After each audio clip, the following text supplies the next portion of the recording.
San Antonio! Welcome to All Things San Antonio podcast with your host and favorite realtor, Brad Burns, and Ken Carter, your other favorite realtor and co-host. And we are here today with, and I have to say it real slowly, Alan Williams. There you go. Because we're associated with this guy named Bill Allen right now. Oh, okay. And it's like I keep wanting to call you Bill Allen because it's like real close. It's like the Alan Williams is like Bill. And Yeah, like, just backwards. Yeah, just backwards. So, very excited to have you on. Thank you. We've had a number of restaurateurs on, and a lot of them we post our videos within your group, and Okay. the group we're talking about is the San Antonio Restaurant Group on Facebook.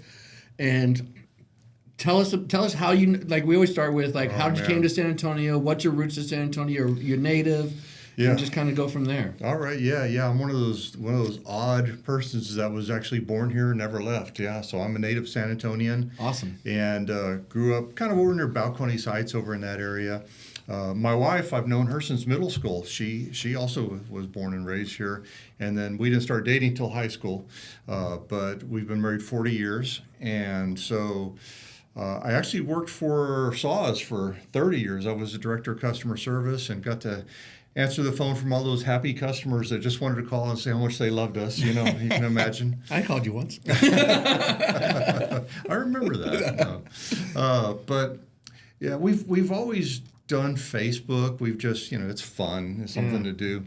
And I started this group 10 years ago just because at that time Facebook was really pushing people starting groups. Yep. And so we like to go out and eat. It's one of our hobbies is eating. And so started it, never expecting it to be what it is now. And you've got 240, Yeah, 200. I think it's 260,000 right now. Wow. And that's just on Facebook. And then we have TikTok and Instagram. And then we have other Facebook groups. We have a kitchen talk one for the home chef. And then we're part of San Antonio Bars, which is, looking more the nightlife stuff. But so all together, we're about 350,000 people that follow us. That's crazy. Yeah. And as far as Facebook restaurant groups for towns, we were talking about that's with Prince from Mario Monte. Great guy, yeah. Great guy. Love Prince. It's got to be the biggest anywhere. I can't find another group bigger than us. As far as foodie groups, restaurant groups go, I can't find it anywhere in North America. I have a friend that runs one in Fort Worth called Fort Worth Foodies, and they're about I think they've 225,000. That's the closest I can find. Yeah. I can't Fort find Worth is anybody else. 4 times the size of San Antonio. Mm-hmm. Which is So we've seen you do like a great job of like promoting restaurants in general. Oh, thank you. Yeah. What has y'all's experience been like? How giving back and doing this? Yeah. So like I said, I started it just for fun, and at first I would do any restaurant that I went to, and I could go to Chili's just as much as I could go to the, a little hole in the wall place. And it was really during COVID where it all kind of changed. I noticed that the big guys, they were able to get the message out. Remember, we never knew when they were going to be open or close and what they had, because remember there was a shortage of a lot of stuff.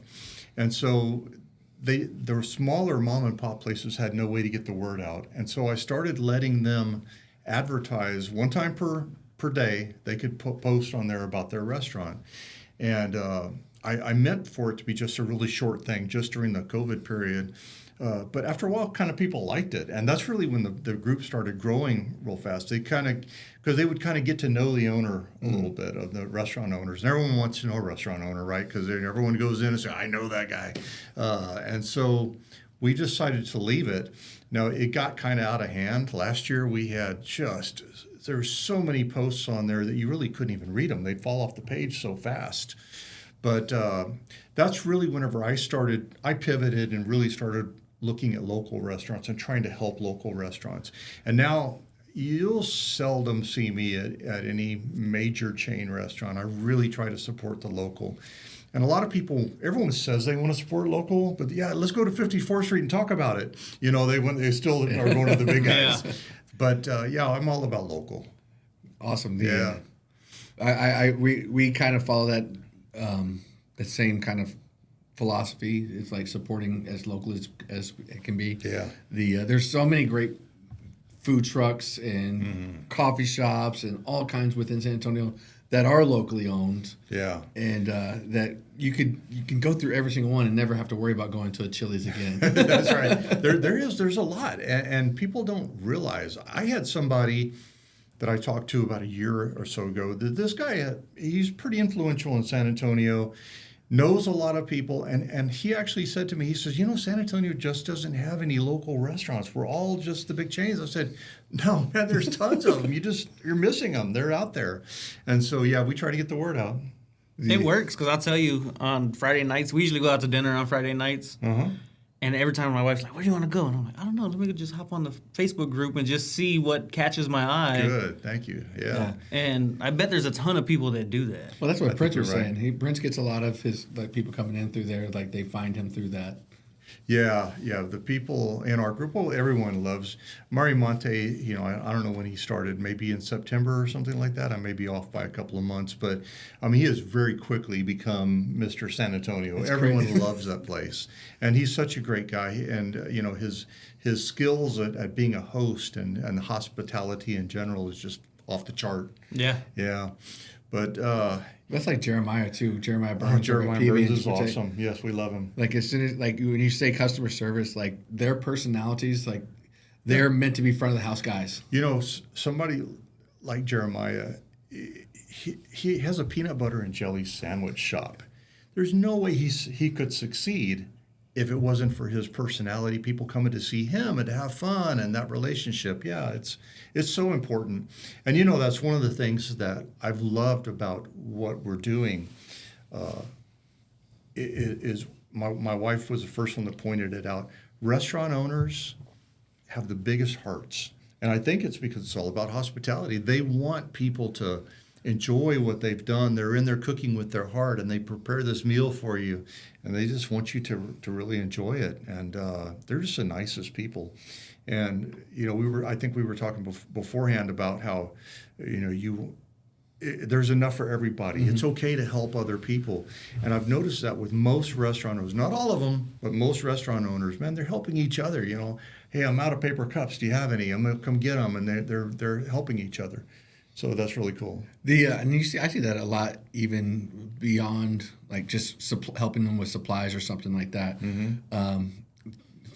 A microcosm, like the coffee truck part of it. Right. The ones that I think of are like Theory Coffee, Mark and Mila, and Press, and they all shout each other out. Mm-hmm. Gold Coffee down on off Freight, where off South Flores or whatever. Yeah. They're always talking about what the other person's doing. Mm-hmm. You go into one and they're wearing the T-shirt of the other guy, and it's that abundance mentality. It's like, we're not. Somebody that's stopping at Nacogdoches and 410 at Theory to get coffee that morning is not going to South Flores and getting coffee that morning. So it's not. It's a different traffic customer, pattern, exactly, for sure. Yeah, and I don't know. I like that. I think, why not help each other and build each other up and stuff? One of the things that we started doing, we work with a lot of restaurants, marketing-wise, because what I do now, we've kind of become, we add marketing into what we do. We can help promote restaurants. And part of what we do, those restaurants that we work with, once a quarter we call them restaurant owners roundtables, and we invite all the restaurant owners to come. There's usually 25 to 30 different restaurant owners, and we just work with each other. Hey, what are you doing to hire people? Because I can't get anybody right now. Where do you get your napkins? Because they went up so expensive, and they're all working with each other. And there's the coolest part about it is the relationships that we're building, that I'm seeing build. I'm not building them; they're building them, but I'm just watching these relationships. It's really cool. Absolutely. That's awesome. I mean, we do kind of the same thing with real estate. Like, we're always getting together, like masterminding, see what we could do, help each other out and do things like that. So it's cool to see that it happens in different industries too. Yeah, it's so important. You've heard of Smash and Crab. Mm-hmm. The guys that own Smash and Crab, they're really smart. I really admire the way they do their business. They're very detailed oriented. But they built a commissary off of Days of Allah. So they do all their sauces and stuff. They all do all their warehousing there, and then they just ship it out to each restaurant. But it's big enough that they can help food trucks and small restaurants and stuff like that keep their stuff there, or refrigerate, whatever they need to do. But we had one of the restaurant roundtables there at their office. And the plan was we were going to end the meeting at 10:45, take 15 minutes to tour their commissary, and then they were going to feed us. So everyone come back and we'll have lunch. So at 10:45, I ended the meeting. I said, all right, guys, everyone, just come on up here. We're going to take the tour. And everyone stood up, faced each other, and started talking. And I'm like, hey, guys, come on. We're supposed to go up here. And they're just in deep conversation. So finally, one of the owners from Smashing Crab, he said, Alan, that's what's important. What we're doing up here isn't important. Let them build those relationships. I said, yeah, I know. But I want to see the commissary. But no, it's cool. Yeah. Building relationships, that's what it's all about. Oh, absolutely. And I think it's so big that the restaurant owners are supporting each other and doing that. Like, we're going to dinner tonight with Jeremiah at Princess Place. And we're going to Princess Place. Wonderful. Have you been before? Yeah. We went for lunch the other day. Okay, good. And had their, I'm looking forward to trying something else. We had their Bronx Parmesan, which was like. I have not had that. And a little bit of acid goes a long way, right, in food. And so they chop up cherry peppers, pickled cherry peppers. Nice. They chop them up, and it's in the batter on the chicken parm. Wow. So you get a little bit of spice, a little bit of the vinegar and everything, and just a little bit of, and it's like. Now see, I got to go. Yeah. He's been selling everybody on it. I love it. I've always loved the chicken parm. Italian food by nature, like. Ethnic food, really, like Italian, Mexican, whatever it is, like anything. Like, I love like different flavors and such, and it's like that right there is like, and it goes to what he has said he's trying to do. It's like, it's not your typical Italian restaurant that's going to get what you get at Little Italy or somewhere else, which is great as well. Yeah. It's different. It's something. So it's cool. Yeah. So I don't know if he covered this when he was here, but one of the things he told us, after he came here from Albania to New York. And then he traveled a lot. I think he's been to every state. I feel bad as an American. I've never been to half the states, but he's gone to every state. And he would go to different Italian restaurants. And then if he found something on the menu that he really liked, he would bug them and try to either get the recipe or he'd figure out the recipe. Yeah. So his restaurant is made up of all the best of what he found around the country. There's a that's funny. There was back in the 90s, I worked at a restaurant in Wichita Falls, Texas. I was there for a short period. And it was called Lalani's. It was his last name, but it was literally he'd gone into so we had like focaccia bread on there because he found it. We had a lemon pepper we had steak here. Yeah. He had the most eclectic menu, but it was something that from all over the place that he loved, all these different things. And so it was that's really cool. Such a different little menu. It wasn't all Italian. It wasn't all this. It was a little bit of everything. And but it was because his small town is where he could go and get whatever he wanted. He had like 12 Whataburgers or something like that. That was his real money. I think he lost money at Lalani's. Wow. Yeah. It's funny talking about losing money. We know some restaurant owners that own other businesses, and every one of them that do that tell us the restaurant makes the least amount of money, but it's the most fun. That's the one that they like to spend time with. So, yeah, I get that. And that's same with us. We both had some restaurant stints. So Ken owned a pizzeria. He owned a pizzeria. Oh, okay, great. And then I was at McDonald's from 16 to 11 years, whatever the math is on that. But when I got all the way to GM. 16 plus 11 is about 27. Something like that. Yeah, somewhere in there, but no, it's definitely, I think restaurants have challenges that other businesses don't. And I think everybody should work in one. Yeah, for sure. That's where you learn grit. Yeah. And being humble. Patience, too. Yeah, we talk about that a lot. On my page, I don't write negative reviews. If I go to a restaurant and I don't really like it, I just don't write about it. But a lot of people want to do that. They want to, get the word out about some place they didn't like. But it's really, restaurants are kind of the only business where the customer automatically figures they know more than you about the business, or they can help you. They can tell you did this wrong, this is wrong. Y'all are realtors. You probably don't get too many people telling you, well, you should have had me do this and that. Everybody thinks they have a better price evaluation. Well, I'm sure they like their own price better. Yeah. But no, that's the restaurant business is hard. Yeah. It is. Yeah.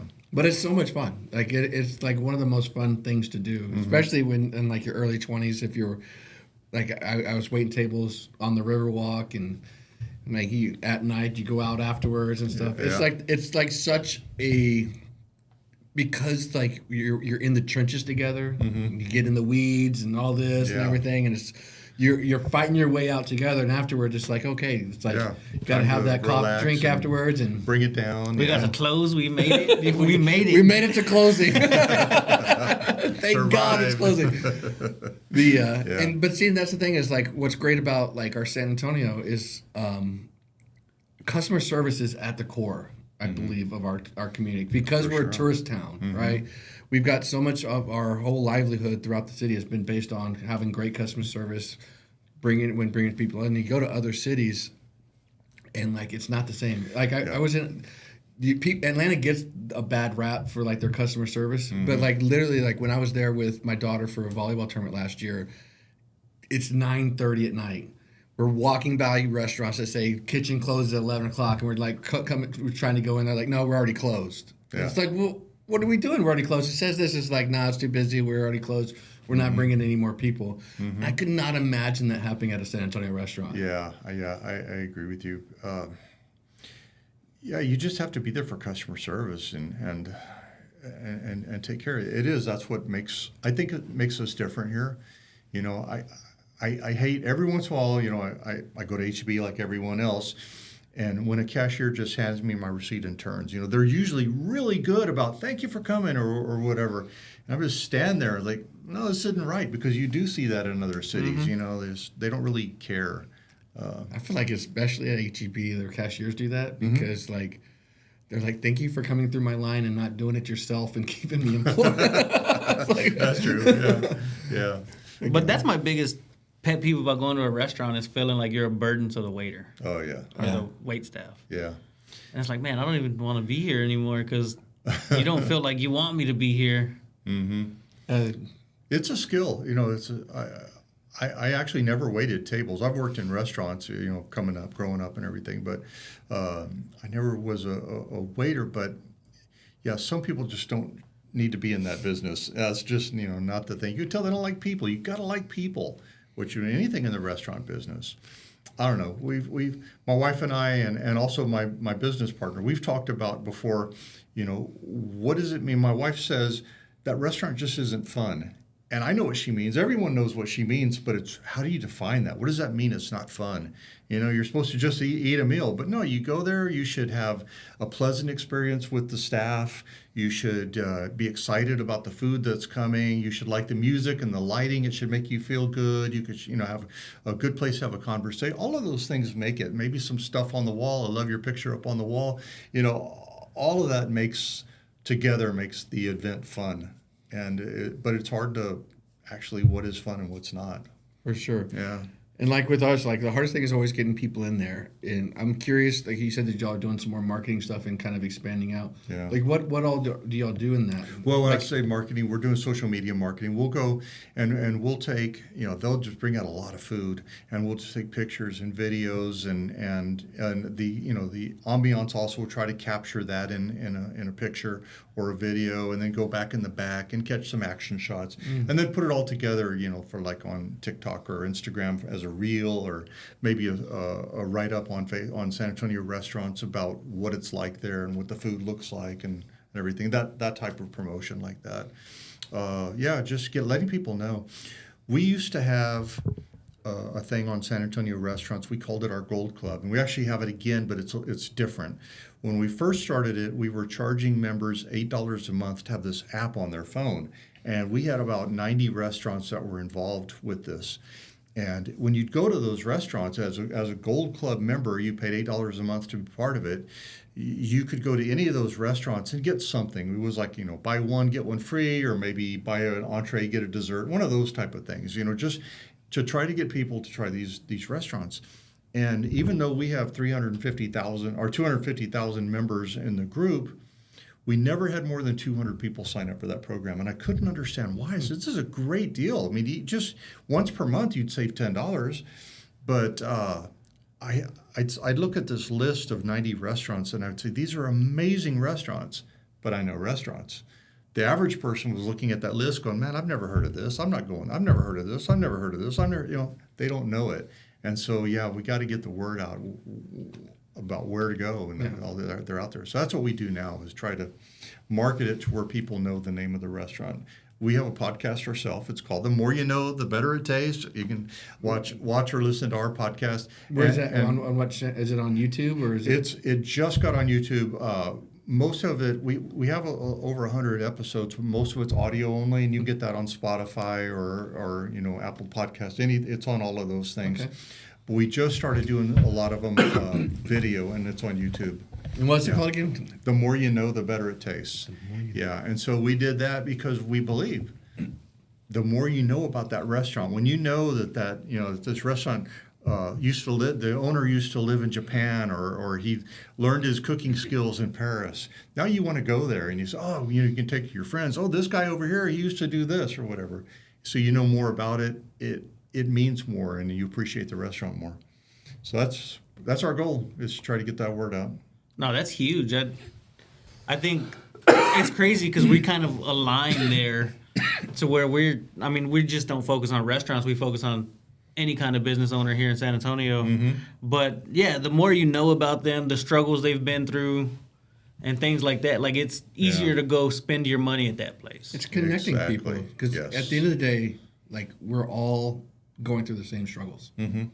Like, our struggles really no different. We see people on YouTube or here or that, and like, their life is great, but they're going through some kind of shit. Absolutely, everyone is. So Prince is kind of one that can come up from nowhere, right? Mm-hmm. Like, a lot of people know about him. Mm-hmm. Who's the next one? Have you seen the next one kind of like bubbling up? Been around for 6 months, maybe 9 months, maybe a year or more, but like it's just about to pop? Could be. There's a place in the medical center called Stop and Go Gyros. And there's actually one on Petrenko.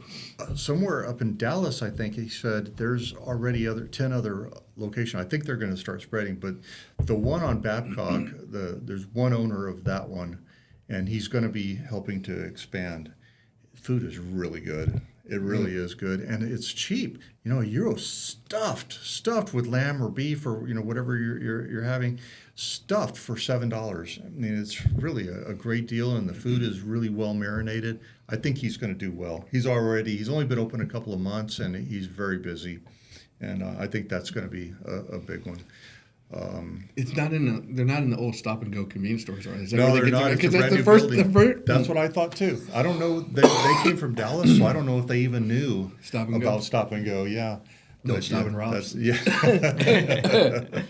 yeah. That, and then even though it's not new, I still love the Chef's Table, which there's one on Babcock also, but there's one out at Bandera in 1604. And it's a Turkish restaurant, but man, the food is just so good. And then attached to it, they have the Turkish restaurant, but you can go through the side door, and they have a bakery. So it's a Middle Eastern bakery, and they have all kinds of goodies in there. It's called Turkish Delights, and they have Turkish coffee, and then you get all the pastries that they have and everything. That's really a good place. And even though it's already kind of popular, I keep thinking more and more people are going to find it, and it's just going to explode. Yeah. What are some of your go-tos? I know it's hard to like just point out a couple of them, especially being in the position you're in with the group. Yeah. So when you and your wife are like, hey, let's go grab dinner, what are some of the places that are like, hey, that's a go-to spot? I am like most people. We have our standards that we go to. We go to Aldaco's a lot. I love Blanc Aldaco is a great restaurant on Stone Oak. We go to that. Like their MPO margaritas, they're really good.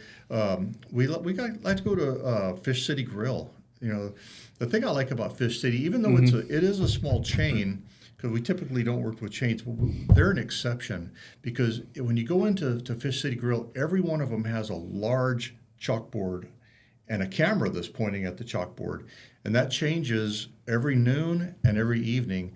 And it's purely what that general manager or chef for that restaurant wanted to have. They don't have to order the things all the restaurant. They have their standard menu that all of them have, but they have specials that oh man, I got this haddock and I'm going to do this with it, or sometimes they'll make chicken and dumplings. That has nothing to do with seafood, but the chef felt like making it, and that makes it up on the board, and that's changed from lunch to dinner. It is actually their menu. And you can go, like if you go in the morning and you go onto their website, each one of them has their own camera, so you can see each one of them what they're offering. And if you go first thing in the morning, it's all erased and it just says "Gone Fishing," because it's fresh. So I like to go to Fish City Grill because they treat it like a local restaurant, even though it is a small chain. They just opened one in Lincoln, not by the Oak Park. Yeah, Park yeah, right there. Nacogdoches, yes. That's a great one. I've been there a couple of times. Yeah, I have to try it out. We're over there a lot. Yeah, it's very good. Because fish is that one thing that like I don't tend to like think, oh, I'm gonna have fish tonight or something like that. I'm like cow. I want cow. Okay. Yeah, I get that. Maybe I a get couple that too. pigs, but like cow for the most part. It's like I think I need to eat more fish probably. Yeah. Yeah, well, there's some good stuff. I always go sushi when I think fish though. It's like the first thing I think is sushi. Mm-hmm. Went to a good sushi restaurant the other day. If we're just talking restaurants. It's over at the Elan, which is, I think, across from the Rim, Eilaan. I think that's how you pronounce it. Not Elon Musk. It's Elan, that big center there. Anyway, there's a place called Unico, and it's a small little sushi bar. But we got through eating in it, and it was really good. And the waiter said, well, if y'all want, we got a speakeasy bar back here. So what do you mean? So you go through the curtains and you walk down this long hallway, and all of a sudden there's a really cool bar back there. What's it called? Unico. Unico. U-N-I and then apostrophe K-O. I don't know what it means. I've seen somebody talk about that before, but I haven't been. That sounds like a place my kids would want to go to. It was really nice. And Especially when we were speakeasy there, part. there was no music playing, but they said they have jazz sometimes in the private bar in the back. Not private, but the little speakeasy type bar in the back. I thought it was cool. That's really cool. I love it. I like little speakeasy, like those type of things. Like Yeah, those they're are always fun. Those- Yeah. And again, it goes back to the experience, right? It's like it's There you not go. just the sushi. Sushi was great, Yeah, it was a surprise. but everything else and everything makes it that much better. Exactly. Yeah. We like to go to Bernie a lot too. Las Guitarras is a wonderful Mexican restaurant in Bernie. My friend Fernando owns that. Fernando was born in Mexico, and then he's a really good Spanish guitar player. He plays just like, man, beautiful stuff. So when he was a young man, one of the casinos in New Mexico came down and hired him to go to New Mexico and play at some of the casinos up there. And then he ended up opening his own restaurant there, and then he moved here. So at his restaurant, you can get interior Mexican food, you can get Tex-Mex, and you can get New Mexican food, which is all different and all good. So yeah, that's a really good one. And then Tardif just opened the Creek in Bernie, which is all kinds of good food and a beautiful place. So yeah, there's just good food everywhere. I was a fan of the Cibolo Creek Brewing Company for the. Yeah. I liked how they were before though, when they were like, you are not allowed to tip, Yeah. and then they changed owners and like tipping is okay. Yeah. Yeah, I don't know what's going to happen with the tipping culture. You know, it's kind of gotten out of hand. It seems like, you know, everyone everywhere you go is asking for a tip. So I don't know what's going to happen. I know I've been to Europe, and I know that you don't have to tip over there, but you also don't get real great service. You know, they expect you to eat and then just sit there for an hour or two. And, you know, we're not used to that. I don't want to do that. Most of the time I want to eat and I want to leave. And so I don't know. I don't think we'll ever get away from tipping. It's just something that we're gonna have to get through. Yeah. And the thing is, like, I am seeing more people putting an effort into service on that side of it too. Well, I think it definitely encourages them to be more responsive and because they know they're going to make more money. And honestly, at a nice restaurant, they can make a lot of money. Yeah. Yeah, I know several servers, and they're making more than the manager's making because, you know, they're... Back in the day... And especially now, there's not going to be taxes on tips, so that's all cash, you know. If a good restaurant, like, it used to be, and I don't know if it is, I haven't been around for a long time, but like you can raise a middle-class family as a waiter. Oh, yeah. Especially like in the early 2000s. I don't know if it's still that as well, but like... Yeah. You get the right sections. Yeah. I mean, I was talking to the restaurant. waiter, Ruth Chris, and I mean, they bank. Yeah, they do. But they also, like, it's a 20% great on experience. a you go to $200 places- meal. You go to, like, Bohannon's and stuff like that. Like, they're getting that, but, like, it's impeccable service. It's, like, everything. And for me, it's, like, I think I was talking to Prince about this, but like we don't realize that we're really being treated like what would be considered royalty back in the day, like a 1,000 years ago. Yeah, that's true. Like, where are you going to go and get treated to like with nice linen closet and everything clean and everything? Probably better than it was 10 I'm sure. Yeah. So I 2,000 mean, years it's ago. like we take for granted like the luxuries that we have, even though they're simple luxuries of just going to eat at a restaurant. Yeah, and it really makes us look small whenever you start to complain about, hey, the Coke was out of syrup or whatever like that. Really, that's what you're going to raise, all kinds of hell about? I don't think so. We really we're very well spoiled. And get any meat you want, any protein, any vegetable you want is almost available almost any time, day or night. That wasn't the case 100 years ago. Wasn't the case. Yeah, we're very spoiled. And that's one of the things too. I mean, I keep going back to your group, but I like when somebody complains on there and the owner goes on there. Like, no, Andrew Wiseman does a great job of this. Yeah. And he'll own up to it. Hey, I'm so sorry. Like, give us another shot. And then Prince talked about, hey, I had a bad Google review, but I earned it because they didn't get enough sauce on their pasta. Yeah. I think everyone does like it when the owner comes on and does it. As long as they have to come on humble. They can't be offensive or defensive. There have been a couple of times where I've seen really bad responses, and then everyone piles on the owner. It's like, oh my God, that wasn't a good response. Like I talked to the server, and they said that didn't happen. Well, no, that may be true. It happened. And whether it happened or not, it happened. That's how they perceived it to happen. Yeah. Perception's reality. Yeah. And now the whole world's perceiving at least 260,000 people. Yeah, but it's frustrating sometimes. I'll never forget. Speaking of Andrew Weissman, he owns Mr. Juicy, which is a wonderful burger place. I had Great it last place. night. Yeah, Did you? I had it the day before yesterday, and really good. You just went back. Place. Just went there last week. It is the best. Somebody on the group complained and said that they found a hair in their brownie or cookie. I forget what it was. And they showed a picture of it, and this person was obviously laying on their bed holding up this cookie, but you could see they were on their bed. Well, they got it to go. They're on their bed. Who knows what's on that bed, And Andrew got on there, and he said, look, I don't have a hair on my head. It didn't come from me. That long hair is not from me. So I think it came from your bed.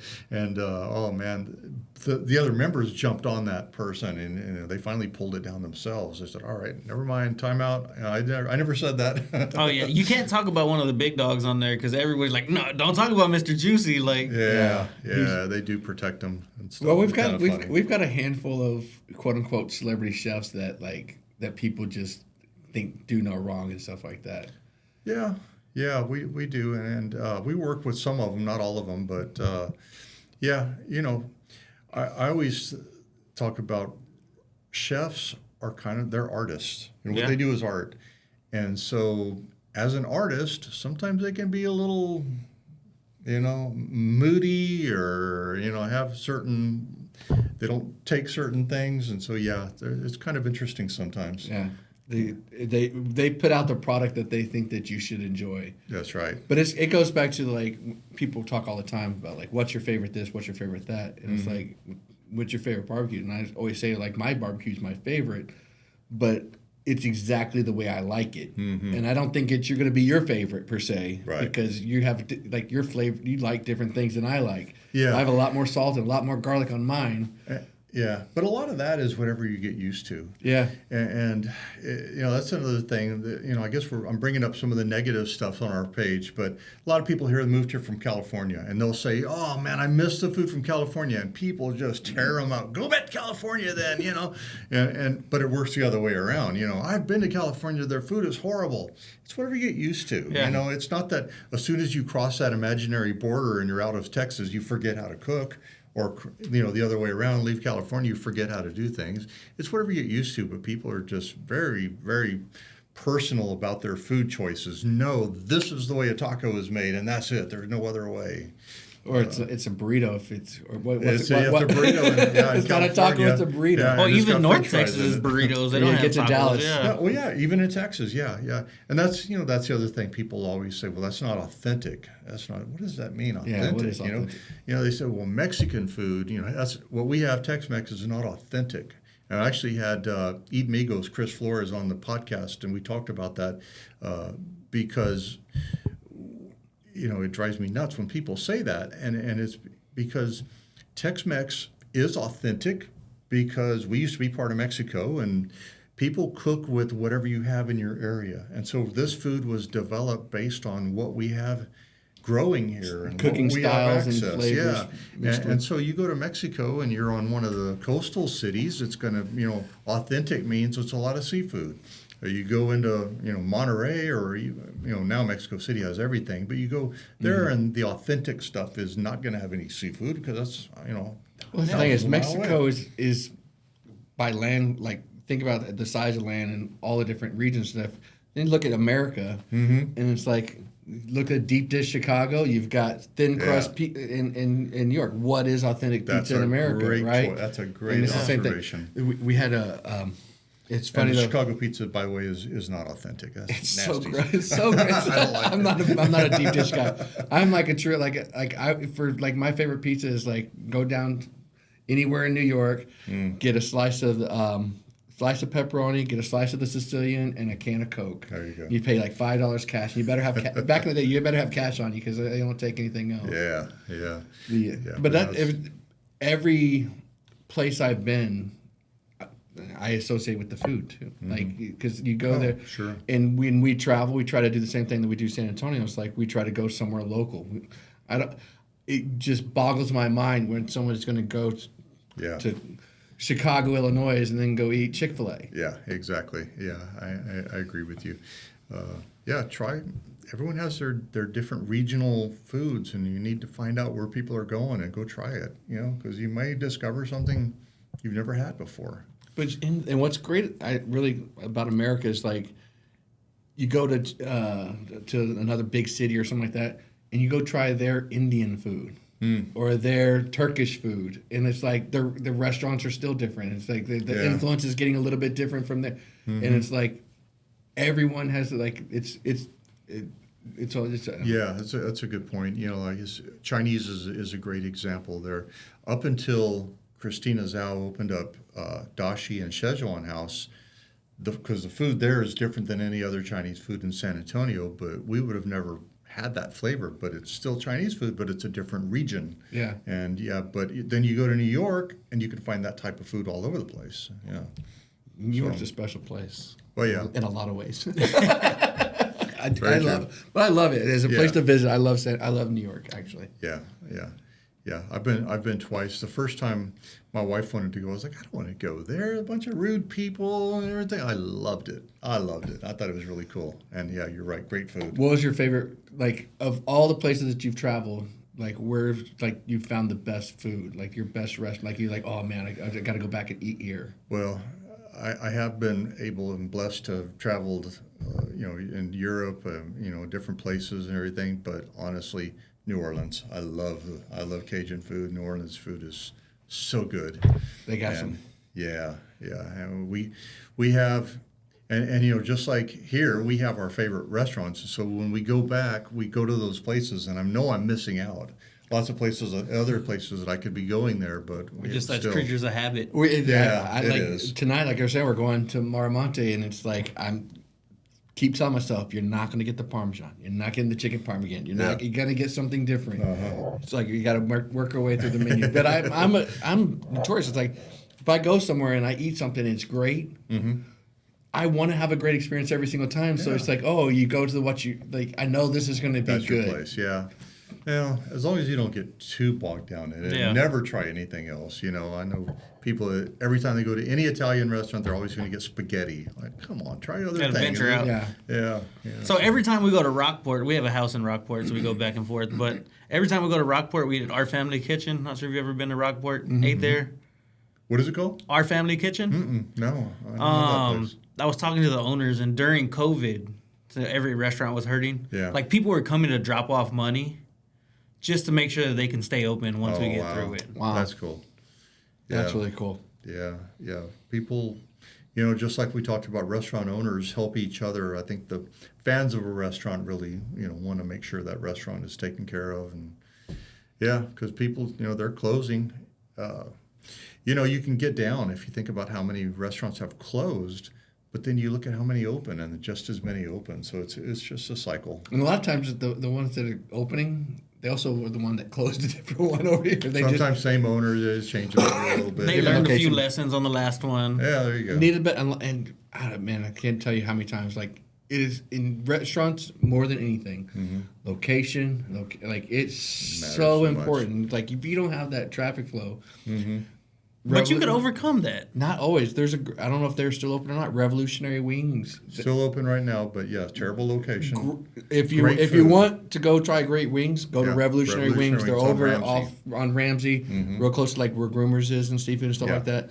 Amazing wings, great place, but it's a tough location. Yeah, it really terrible is. parking, bad location, signage is he does have okay signage now, but yeah, you'll never find it unless you're looking for it, and but you have to overcome that. Yeah, it's really hard. It's overcomable. I mean, you look at Jeremiah with PB&J with Tay. That's not the easiest place to find. It's upstairs. Yeah, but it's a good street. But he gets people there. Yeah, I don't know, but.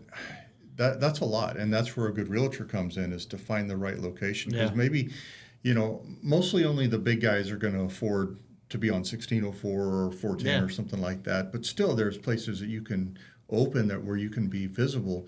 But, I know a friend of ours, I won't say which restaurant, but there's a restaurant that was doing really well at their original location, and they opened another location in the medical center, and immediately no one was coming. Nothing. And it seemed like a good location. At first it seemed like a good location, but the problem was it's set back, and then there was another building this way, so you didn't see it till you were almost past it.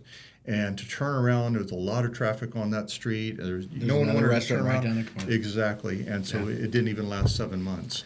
And so the location is so important.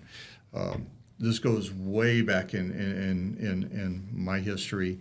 When I first started going to school, I started and stopped and then finished way later. But I was taking a marketing class years ago, and back then, McDonald's and Jack in the Box were really competing for business back in the day. And I learned in this marketing class that McDonald's, they spend millions of dollars location studies. Man, they study the traffic, the demographics. They study everything. And Jack in the Box would just open up right next door to them. They wouldn't spend a penny, nothing. But we see how that turned out. Yeah. McDonald's is still here, and Jack in the Box is hanging on. But Jack in the Box, like you just, I don't want to get sued, but part of it's their service. Yeah, you just think of it as like it's not going to be clean. Like it's just like it's a shame, because I tell people, Jack in the Box has excellent food. They really, as far as fast food, they're creative. It has good flavor. But it's the I've had a lot of service and things in there. Dozens of those tacos in one sitting. Yeah. So as we kind of wrap up, we always ask like, what's your favorite restaurant, taco, burger, stuff like that. We don't want to narrow you down to just one. Like as far as like breakfast tacos, like what are your kind of 2 or 3 places, different areas of town that you think are really doing the right thing with that? So that's a good question, and it is tough. It's so hard, and so I'm glad you said breakfast tacos, because if you just say overall, we said tacos a lot. We're gonna say breakfast. Yeah, tacos. We had some people talk about Taco Cabana. And we're you gotta leave. Yeah. I like Eddie's Taco down here. There's one on Thousand Oaks, and there's one close to downtown. But their tortillas are house made. They make them there. They're fluffy. They have good flavor, but they load them up. And I hate a taco that's just barely skimpy. You can't hardly even taste what's in there. So I like a good fat taco, and I think Eddie's has good. And my favorite is carne asada, and I think they have the best carne asada in town too. So Eddie's. It's funny you say you like it like really loaded. I'm a potato and chorizo taco. Okay.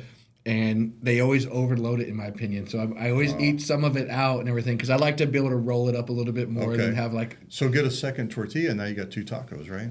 Yeah, but then that's a lot of flour tortillas. I'll just order one less flour tortillas. Yeah, they're not going to help a low carb diet. Yeah, I hear you. But I mean, there's something about a flour tortilla though. It's just like a homemade flour tortilla. There's nothing better.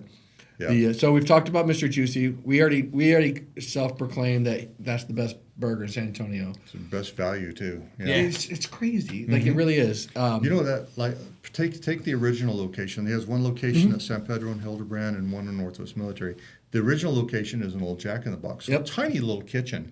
In that tiny little kitchen, he has taken whole sides of beef and grinding them himself to make the patties. He's making the dough he makes the buns and bakes them there in-house. Every sauce that he has, he makes it right there. You think, how do you do all of that in that little tiny kitchen? Plus, chicken fried steaks and the chicken tenders, All the and chicken it's sandwiches, amazing. like it's It's pie amazing. pies, Cookies this and the pies and the The milkshakes. pies, Yeah. yeah. He's done, and the fries are great. And from my understanding, like it was really because he had the falafel place that didn't make it, and they had really great fries there, and he was trying to figure out how can I do another like fry type place, and No, he's got a better story than that. Oh, does he? Yeah. So we've been trying to get him on the podcast, but A lot. chasing him around a little bit. I've had him on twice. Put in a word. Rub it in. His wife is from Costa Rica, and he actually moved there himself for a short amount of time. But he goes to Costa Rica a lot, and it's when he had the Masha's Golden Falafel, and he was real busy doing different things. And he was down in Costa Rica at some burger place, and he said the line was going around the building, and the people working there were just having a good time. They were just flipping burgers and talking to each other, and he said, "That's what I want to do." That's what I want to do. So he came home and closed Moshe's. And actually, when he first opened Mr. Juicy, he was in the same place. It was on McCullough. He opened it, and then he moved down to where he's at San Pedro. I've been going there since he was there on McCullough. Oh, Mr. okay. Juicy, yeah, the There original you one. go. That was a tough parking spot also because you Yeah. had to try to back up onto McCullough and everything. Yeah, It was tough. you're right. But yeah, so he was just looking for something a little bit more fun. But he hasn't said this part of it, but I also think, and I mean, he's kind of hinted it. I think he really would like to see it grow, and then he can I think it's a sell it off. franchisable. It's such a and- franchisable exactly, and then he concept. can go to his ranch or go to Costa Rica full time. And Yeah. I mean, that's the best exit strategy for any chef is to be able to Sure. create a replicatable Yeah. concept that can. And we were I talking agree. about it on a podcast with one of our last guests, Lorenzo. So we talked about how we have the Culinary Institute at the Pearl. Do you know any restaurants here that were from CIA a culinary graduates? graduate? Actually, yes, I do. I've had, in fact, I can help you to get her on. April Guess is the president of the CIA in San Antonio. That'd And be great. we've had her on, and she's real interesting, and she'll talk about some of the chefs that have gone through there. That'd be Nice. amazing. Because, yeah, we were talking about that, and we just couldn't name a place. I don't know if we've done a Because we had whole like lot more him, because research. like but- when we're talking about like Johnny Hernandez, he's gone to CIA, but not San Antonio one, I think. Right, he went to New York. Yeah, And I think there's one other that was a CIA graduate, but not San Antonio. But we couldn't come Yeah. up with one. they're there. I'm sorry, It's all right. I'm just not thinking of who it is right now. But yeah, there are some that have come through and other. But I also do know some chefs that went there and then transferred to New York. I don't know. That's where you get your legs, right? I think so. Yeah. That's the old historical place, and that's where a lot of history and a lot of fun and a lot of So There's a, My wife went to the one at St. Philip's. Oh, the that's supposed to be a culinary really school. good one. Yeah. Yeah, I've never been out there, but I've heard, and they have 2 restaurants that you Yeah. can go to that are run by the chefs. You go, I think, I don't know, I remember what day it is, but for like $20, you get like a 3-course meal that basically just helps to supply the food and they get practice cooking it. we should be doing that. And it's good stuff, yeah. Yeah, I've heard about it. Yeah. I know that they have a really cool. My kids go to Alma Heights, and they've got a culinary classes Oh, and do stuff they? like that. They got a teacher that's all she teaches is like culinary, and That's good. Yeah, it's gonna be. I think that's one of those careers that's gonna stand the test of time. Everybody got to eat. Everybody's got to eat. Yeah. So, what's the name of the podcast again? It's called The More You Know, The Better It Tastes. You can find us on Spotify and all of those places, or YouTube. Absolutely, and don't forget to like and subscribe. And And go, also, theflavorsoftexas.com. If you go to theflavorsoftexas.com, that's our website. And from there, you can get to our podcast. You can get to our digital magazine. You can get to everything that we do. and all the restaurants we work with. It's a good place to go. Flavors of Texas. The That's a Flavors of great Texas. URL. Thank you. That's a great URL. And if you're not in his Facebook page already, if you're not in the Facebook group already, go Yeah. join it. Yeah, San Antonio restaurants. There's already 260,000 people, which There's is room like for one more. 10% of the Join the population. crowd. So there's 90% of you guys that aren't on there yet. Get in there. There you Awesome. go. Thank Thanks, you. man. See y'all later. All right. Alan,